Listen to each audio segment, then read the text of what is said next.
To the video here. Today we're going to replace the engine air filter on this 2023 Ford Maverick, so let's get to it.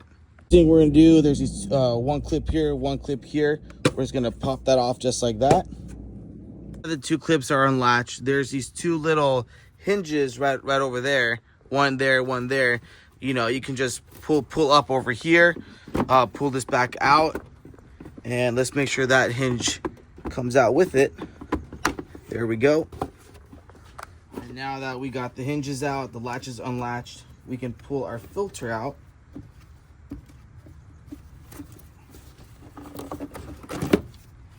There we go.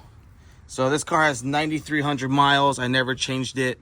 So that's the old. This is the new. Definitely needed to be changed. Not that bad. I mean, it could still probably go for another 3,000 miles, but I've always been up to par with my maintenance and avoid the problems. Best thing to do is to always compare the filter size. Make sure that it's the exact one. As you can see there, it's perfect. So now let's install it back in. We're just gonna go vice versa. It fits perfectly right in.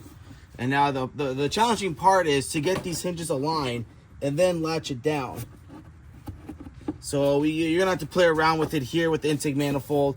I think it's best to lift this up and guide the two hinges back to the latches. And then you'll know when it's in once it kind of sets.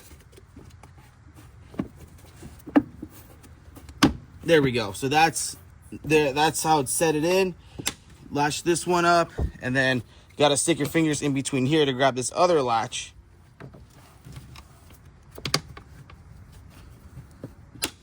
And there you go. That's how you replace your engine air filter on this 2023 Ford Maverick.